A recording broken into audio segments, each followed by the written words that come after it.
أما بعد أعوذ بالله من الشيطان الرجيم بسم الله الرحمن الرحيم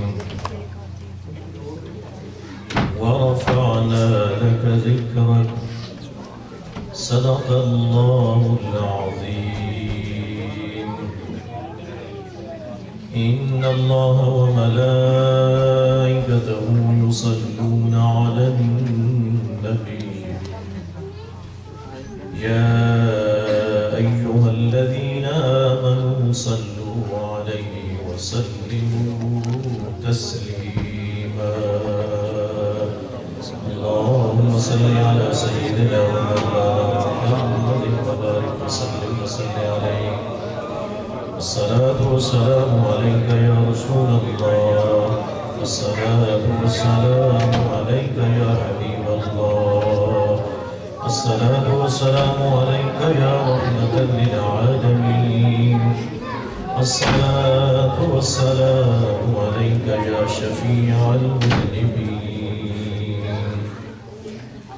اللہ تعالیٰ کی حمد و ثنا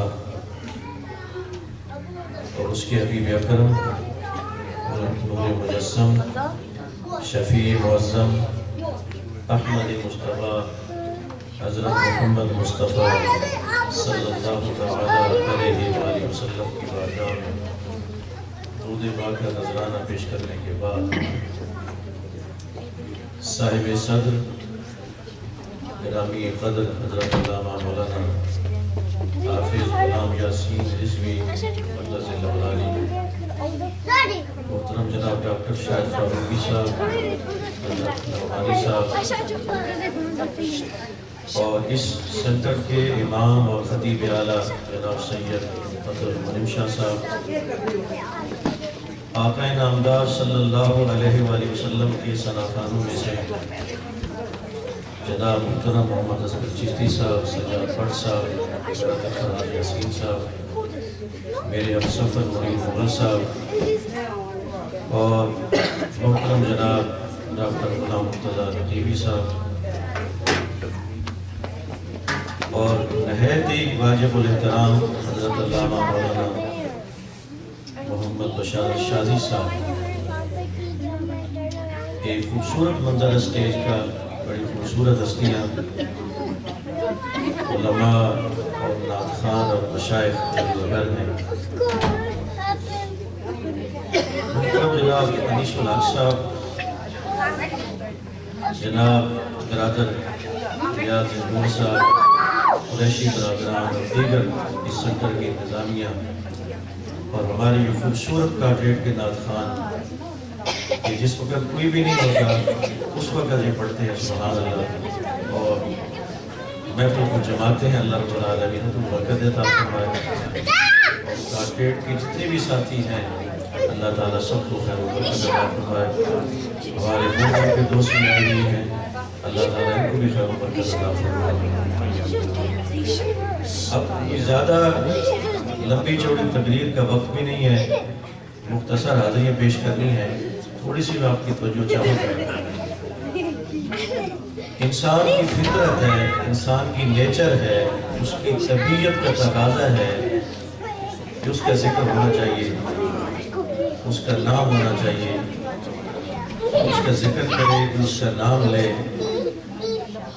اس لیے ہم اپنے وارث کے معاملے میں بڑے حساس ہوتے ہیں یعنی کوئی شادی کو 1-2 سال گزرتے ہیں تو جو لڑکی کی ماں ہوتی ہے اس کو فکر لگ جاتی ہے پھر دعائیں طبیعی سلسلے شروع ہو جاتے ہیں کہ وارث آنا چاہیے جی گود ہری ہونی چاہیے ہمارے خاندان کا نام آگے چلنا چاہیے وارث نہیں ہوگا تو ہمارا نام کون لے گا ہمارا ذکر کون کرے گا ہماری بات کون کرے گا اس لیے اپنے ذکر کو قائم رکھنے کے لیے وارث لوگ طلب کرتے ہیں کہ وارث ہونا چاہیے تو لوگ اپنے نام کے سلسلے میں ذکر کے معاملے میں بڑے حساس ہوتے ہیں نعرہ تکبیر نعرہ رسالت علماء اہل سنت ہماری جماعت کے ایک اور مستند عالم دین حضرت علامہ مولانا محمد شہباز احمد چشتی صاحب تشریف لائے ہیں میں ان کو خوش آمدید کہتا ہوں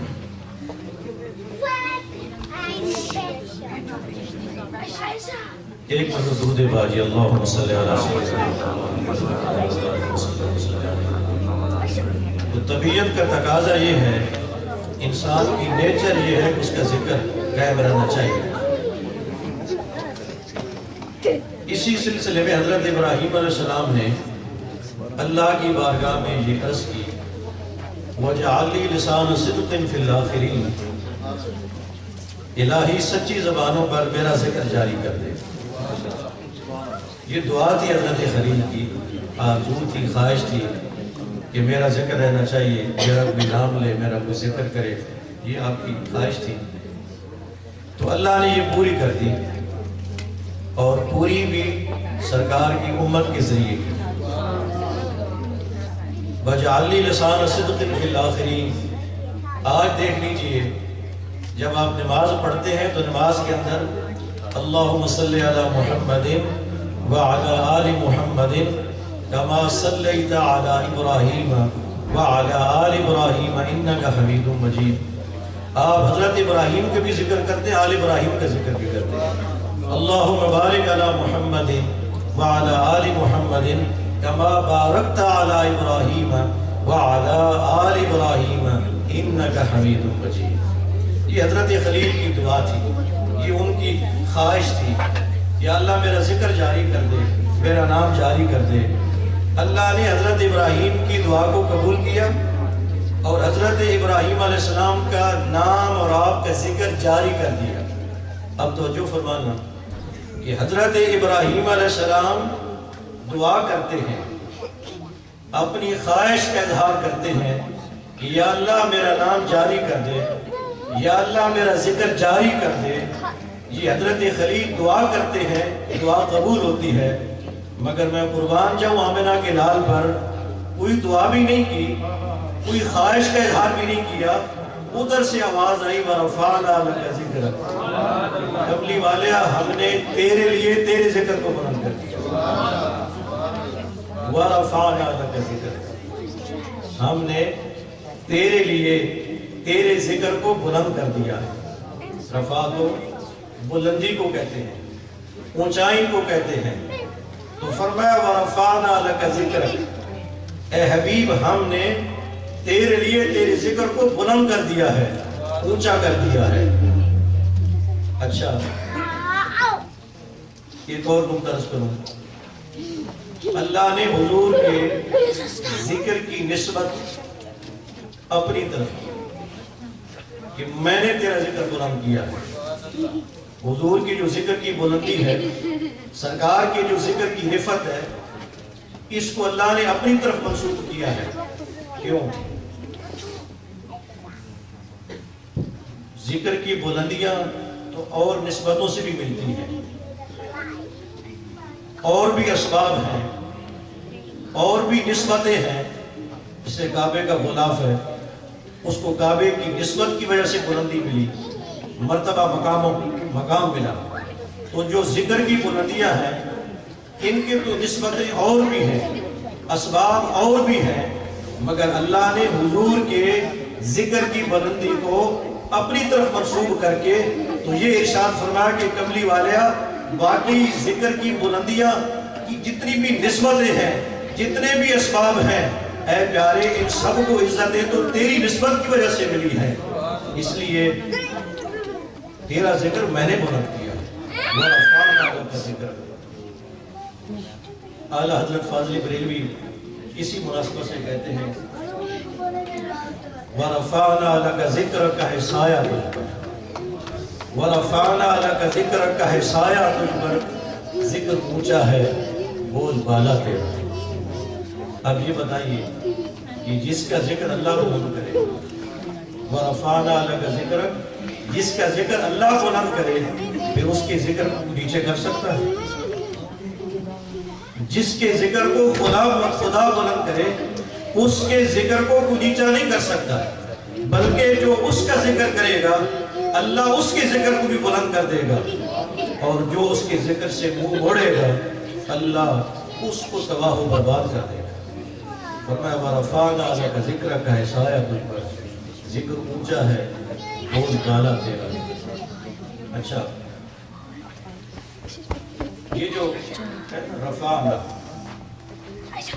کہ ہم نے تیرے ذکر کو بلند کر دیا ہے، رفعنا، یہ علماء تشریح رکھتے ہیں یہ ماضی کا صیغہ ہے، یہ ماضی کا صیغہ ہے، اس کا تعلق حال یا مستقبل سے یا فیوچر سے نہیں ہے کہ کملی والے ہم تیرا ذکر بلند کر دیں گے، نہیں، یہ ماضی کا صیغہ ہے۔ اللہ رب العالمین فرما رہے ہیں کہ اے کملی والے تیرا ذکر ہم نے بلند کر دیا ہوا ہے، تیرا ذکر ہم نے بلند کر دیا ہوا ہے۔ ان اللہ و ملائکتہ یصلون علی النبی، اے کملی والے تیرا ذکر ہم نے بلند کر دیا ہے، ماضی کا صیغہ استعمال کیا۔ اور میں تو یہ کہتا ہوں کہ شاید ماضی کا صیغہ بھی ہمارے لیے ہمیں سمجھانے کے لیے استعمال کیا ہے، ورنہ حقیقت تو یہ ہے کہ میرے کملی والے کا ذکر تو اس وقت بھی ہوتا تھا جب نہ ماضی تھا، نہ حال تھا، نہ مستقبل تھا۔ کملی والے کا ذکر تو اس وقت بھی ہوتا تھا، نہ اب تھا، نہ جب تھا، نہ کب تھا، کملی والے کا ذکر موجود تھا۔ اس کے لیے میں آپ کو ایک روایت عرض کرتا ہوں، سیرت حلبیہ میں دیگر کتابوں میں یہ روایت موجود ہے کہ سرکار دو عالم علیہ السلام کی بارگاہ میں حضرت جبرائیل آئے اور حضور علیہ السلام نے فرمایا کہ جبرائیل بتا تمہاری عمر کتنی ہے؟ عرض کی کہ یا رسول اللہ میں آپ کو ایک واقعہ سناتا ہوں، آپ اندازہ کر لیں میری عمر کتنی ہوگی۔ حضور نے فرمایا بیان کرو۔ کہنے لگے کہ یا رسول اللہ عرش کے ساتھ جو اللہ کی نوری حجابات ہیں وہاں ایک ستارہ طلوع ہوتا تھا جو 70,000 سال کے بعد طلوع ہوتا تھا اور میں نے اس کو 72,000 مرتبہ دیکھا ہے۔ تو یا رسول اللہ اندازہ کر لیں میری عمر کتنی ہوگی؟ تو کملی والے نے تبسم فرمایا، مسکرائے اور فرمایا کہ جبرائیل میں خدا کی قسم اٹھا کے کہتا ہوں کہ وہ ستارہ جو 70,000 سال کے بعد طلوع ہوتا تھا اور جس کو تو نے 72,000 مرتبہ دیکھا ہے وہ میں محمد ہی۔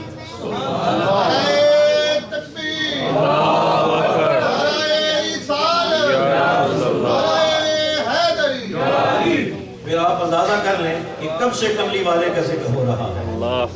تاجدار کروڑوا حضرت پیر میرعلی شاہ رحمۃ اللہ علیہ اس لیے تو ارشاد فرماتے ہیں کہ کن فیکون تے کل دی گلے، کن فیکون تے کل دی گلے، اساں کی پرید لگائی، تو میں کوئی چیز نہ آئی، جد دتی می میں گوائی۔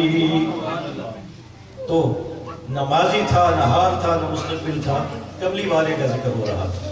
تو فرمایا وَرَفَعْنَا لَكَ ذِكْرَكَ۔ اچھا ایک اور بات یاد کروں، یہ جو فرمایا نا وَرَفَعْنَا لَكَ ذِكْرَكَ، یہ جو لام ہے کہ تیرے لیے ہم نے تیرے ذکر کو بلند کر لیا، تیرے لیے وَرَفَعْنَا لَكَ، یہ جو لام ہے یہ لام ملکیت کا ہے، یہ لام ملکیت کا ہے۔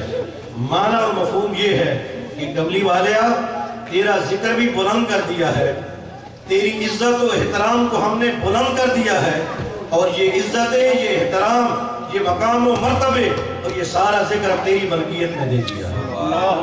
اب جس کو ذکر چاہیے، جس کو بلندی چاہیے، جس کو رفعتیں چاہیے، جس کو مقام و مرتبہ چاہیے، کملی والیا وہ تیری بارگاہ میں آئے، جو تیری بارگاہ میں آئے گا تو تیری بارگاہ سے اب مقام و مرتبے ملیں گے، اب ذکر تیری بارگاہ سے اونچا کیا جائے گا۔ تو جس کو ذکر چاہیے، جس کو اپنے ذکر کی بلندی چاہیے، جس کو مقام و مرتبہ اور رفعتیں اور بلندیاں چاہیے، کملی والے وہ تیری بارگاہ میں آ گئے۔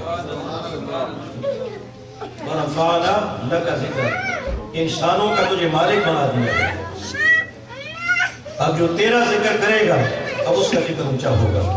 یہ علماء، یہ نعت خوان، یہ ترہ، یہ پگڑیاں، یہ شانیں، یہ آپ نے سٹیج پر کیوں بٹھایا ہوا ہے؟ یہ اتنا عزت و احترام آپ کیوں ان کو دے رہے ہیں؟ آتے ہیں تو کھڑے ہو جاتے ہیں، نعرے لگاتے ہیں، ہاتھ چومتے ہیں، یہ عزتیں کیوں دیتے ہیں؟ اس لیے کہ یہ کملی والے کا ذکر کرتے ہیں اور ان کا ذکر بھی بلند ہو گیا۔ اور فرمایا کملی والے اب ساری شانوں کا مالک تجھی بنا دیا ہے، اور جس کو مقام و مرتبہ چاہیے وہ تیری بارگاہ میں آئے۔ اعلیٰ حضرت کہتے ہیں کہ میں تو مالک ہی کہوں گا کہ مالک کے ہو حبیب، اور محبوب و محب میں نہیں میرا تیرا۔ تو فرمایا جس کو مقام و مرتبہ چاہیے تیری بارگاہ میں آئے۔ وہ کسی نے کیا خوب کہا ہے کہ منگتوں کو سلطان بنایا میرے کملی والے نے، جب اپنا دربار سجایا میرے کملی والے نے۔ منگتوں کو سلطان بنایا میرے کملی والے نے، جب اپنا دربار سجایا میرے کملی والے نے۔ جس پہ اپنا رنگ چڑھایا میرے کملی والے نے، داتا فریب اور خواجہ بنایا میرے کملی والے نے۔ خود تو ٹھہرے ختم الرسل، خود تو ٹھہرے ختم الرسل، اور خواجہ پیا جیلانی کو ولیوں کا سلطان بنایا میرے کملی والے نے۔ پیران پیر دستگیر نے میرے آقا صلی اللہ علیہ وسلم کی ہر مہینے میں 12ویں کی ہے۔ آج دیکھ لیجئے کہ حضور کے ذکر کی برکت سے، سرکار کی 12ویں کی برکت سے گھر گھر میں غوث العظم کی 11ویں ہو رہی ہے۔ تو منگتوں کو سلطان بنایا میرے کملی والے نے۔ تو جس کو بھی مقام و مرتبہ چاہیے وہ میری بارگاہ میں آئے، حضور کی بارگاہ میں آئے۔ دیکھیں ابو بکر آئے تو صدیق اکبر بن کے نکلے، فاروق عمر آئے تو فاروق اعظم بن کے نکلے، حضرت عثمان غنی اس بارگاہ میں آئے تو ذوالنورین بن کے نکلے، اور حضرت علی اس بارگاہ میں آئے تو شیر خدا بن کے نکلے، مشکل کشا بن کے نکلے، تاجدار حل عطا بن کے نکلے۔ اور اس بارگاہ میں حبشے کا بلال آیا تو اس بارگاہ سے سیدنا بلال بن کے نکلا۔ جمع اٹھا ستارہ تیرے مقدر کا، جمع اٹھا ستارہ تیرے مقدر کا، حبش سے اٹھا کر تجھے حجاز میں لایا، اور کس کو دیکھتے رہنا تھا نماز تیری، تیری غلامی کے بدلے 1000 آزادی۔ وہ رنگ کا کالا تھا، موٹے موٹے ہونٹوں والا تھا، بکتا بکایا حضور کی بارگاہ میں آیا تھا۔ جب سرکار کی بارگاہ میں آیا اور کلمہ پڑھ کے حضور کے دامن رحمت سے وابستہ ہوا تو پھر فاروق اعظم جیسا شخص کہتا تھا سیدنا بلال، سیدنا بلال۔ تو یہ مقام و مرتبے کہاں سے ملے؟ یہ حضور کی بارگاہ سے ملے۔ اور جب مکہ فتح ہوا ہے، میرے آقا صلی اللہ علیہ وسلم جب کعبے میں تشریف لائے ہیں، اور کعبے میں تشریف لائے، کعبے کو پاک صاف کیا ہے، جب نماز کا وقت ہوا ہے تو حضور نے فرمایا اذان پڑھی جائے۔ اب بڑے بڑے مکے کے معزز اور سردار دیکھ رہے تھے کہ آج کس کو اذان کا موقع ملتا ہے۔ میرے آقا نے فرمایا میرا بلال کہاں ہے؟ جب بلال حاضر ہوا تو میرے آقا نے فرمایا کہ بلال چڑھ جا کعبے کی چھت پر، اور کعبے کی چھت کے اوپر کھڑا کر اذان پڑھ۔ تو یہ مقام و مرتبے کس نے عطا فرمائے؟ ایک ہی صف میں کھڑے ہو گئے محمود و اجاز، ایک ہی صف میں کھڑے ہو گئے محمود و اجاز، نہ کوئی بندہ رہا نہ کوئی بندہ نواز۔ ذرا منظر تو دیکھیے، آپ نے نماز پڑھی ہے، ایک حضور کی مسجد میں، مسجد کے اندر ایک امیر آدمی آتا ہے اور اس سے پہلے غریب آدمی آتا ہے اور پہلی صف میں آ کے بیٹھ جاتا ہے، اور جب پہلی صف میں آ کر بیٹھ جاتا ہے صف مکمل ہو جاتی ہے۔ بعد میں ایک امیر آدمی آتا ہے اور دوسری صف میں آ کے بیٹھ جاتا ہے، اور جب اقامت ہوتی ہے، صف استادہ ہوتی ہے اور قیام و رکوع ہوتا ہے، جب سجدہ ہوتا ہے تو منظر کیا ہوتا ہے کہ جہاں اس غریب آدمی کے پاؤں ہوتے ہیں، این اس پاؤں کے اندر امیر آدمی کا سر۔ یہ فرق کس نے مٹایا ہے؟ یہ ایک ہی صف میں محمود و اجاز کو کس نے کھڑا کیا ہے؟ یہ میرے آقا صلی اللہ علیہ وسلم کی برکت ہے، یہ میرے آقا کی آمد کی برکت ہے، یہ میرے آقا کے میلاد کا صدقہ ہے۔ یہ فرق جب میرے آقا نے بٹھائے ہیں، حضور کے میلاد کا صدقہ ہے، تو پھر حضور کی آمد پر میلاد کے جلسے ہونے چاہیے۔ نعرہ تکبیر، نعرہ رسالت، میلاد النبی، جشن آمد رسول۔ ارے وہ کون سی ہستی ہے کہ جس نے سدرۃ المنتہا سے جنت کو اٹھا کر تو ماں کے قدموں کے نیچے رکھ دیا ہے، اور فرمایا الجنت تحت اقدام الامہات، فرمایا جنت ماں کے قدموں کے نیچے ہے۔ والنجم اذا ہوا ما ضل صاحبکم وما غوا وما ينطق عن الهوى ان هو الا وحی یوحی علمہ شدید القوی ذو مرة فاستوى وهو بالأفق الأعلى ثم دنا فتدلى فكان قاب قوسين أو أدنى فأوحى إلى عبده ما أوحى ما كذب الفؤاد ما رأى أفتمارونه على ما يرى ولقد رآه نزلة أخرى عند سدرة المنتهى عندها جنة المأوى. سورہ نجم اٹھا کر دیکھئے، قرآن کہہ رہا ہے کہ جنت سدرۃ المنتہا کے پاس ہے. یہ کون سی ہستی ہے؟ یہ کون سا وہ شخص ہے کہ جس نے سدرۃ المنتہا سے جنت کو اٹھایا اور ماں کے قدموں کے نیچے رکھا ہے؟ یہ میرے آقا کی آمد کا صدقہ ہے، یہ کملی والے کے میلاد کا صدقہ ہے. تو جب یہ سب حضور کا کرم ہے تو پھر سرکار کی آمد پہ جھنڈیاں لگانی چاہیے، پھر حضور کی آمد پر گھروں کو سجانا چاہیے، پھر سرکار کے میلاد پر چراغاں کرنا چاہیے، اور پھر نعرے لگانے چاہیے، اور پھر صلی علی نبینا صلی علی محمد کی صدائیں بلند ہونی چاہیے. میرے آقا صلی اللہ علیہ وسلم تشریف لائے تو آپ نے انسانیت کے سر پہ وَلَقَدْ كَرَّمْنَا بنی آدم کا تاج رکھا.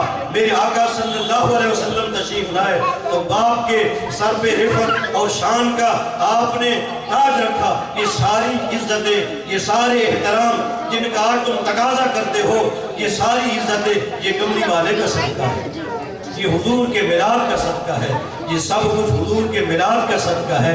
تو پھر حضور کی آمد پر یہ ترانے ہونے چاہیے. بلغ الہدیٰ بکمالہ کشفت الدجیٰ بجمالہ حسنت جمیع خصالہ صلوا علیہ وآلہ. جب یہ سب سرکار کا کرم ہے، یہ سب حضور کے میلاد کا صدقہ ہے، تو پھر ایک مسلمان کا یہ ذہن ہونا چاہیے کہ میں سو جاؤں یا مصطفیٰ کہتے کہتے، بھولے آنکھ صلی علیہ کہتے کہتے. یہی تقاضا تھا، یہی محبتیں تھیں، یہی عقیدتیں تھیں. یہ کارنیٹ والوں نے حضور کی آمد پر یہ میلاد کا اہتمام کیا ہے، یہ حال کو سجایا ہے، علماء کو بلایا ہے، نعت کو بلایا ہے، اس لیے کہ حضور کی آمد پر خوشی کا اظہار کرنا یہ ایمان کا تقاضا ہے، اور مسلمان کا ایک فرض ہے کہ حضور کی آمد پر خوشی کا اظہار کرے. وآخر دعوانا الحمدللہ.